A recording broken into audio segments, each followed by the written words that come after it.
Hey Alison, it's great you can make it.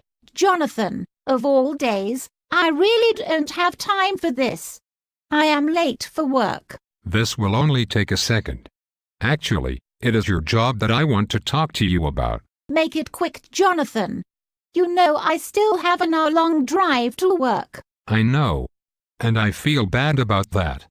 I've done a lot of thinking and I think I have come up with a way to make the job easier on you. I feel fairly certain that you haven't, but let's hear what you have in mind. Well, I am thinking that if we lived closer to your work, you would not have to spend so much time driving. Right? That is right, but then you would just have to be the one driving an hour to work. Well, that won't be the case once my plan takes effect.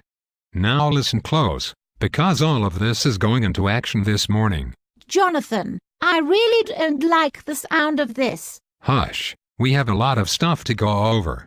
First, I have sold the house. Jonathan, what do you mean you sold the house? Where are we going to live? Well, I guess it's not really a sale as much as a trade. What do you mean? You traded our house? Where are we going to live? What did you trade our house for? That's the best part and the true genius of this plan. I hate the fact that you have to spend so much time driving to work. So the other night as I was rummaging through the neighbor's garbage, it came to me.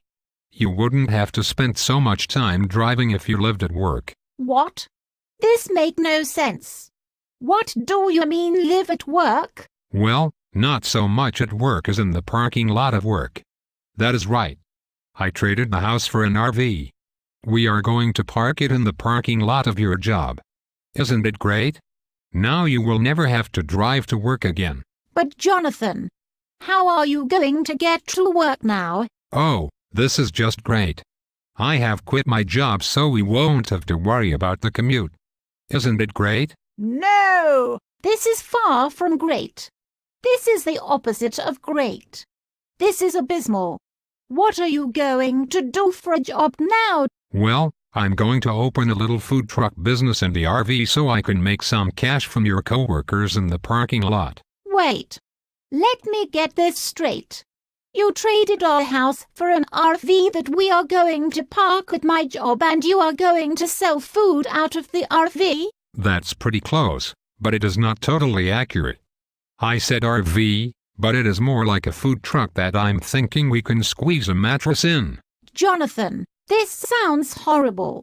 I don't want the two of us to live in a food truck. Oh, calm down. It's not going to be that bad. Oh, a couple of other things. I don't possibly know how there could be more, but let's hear it. Okay, first. There isn't really a toilet in our new house.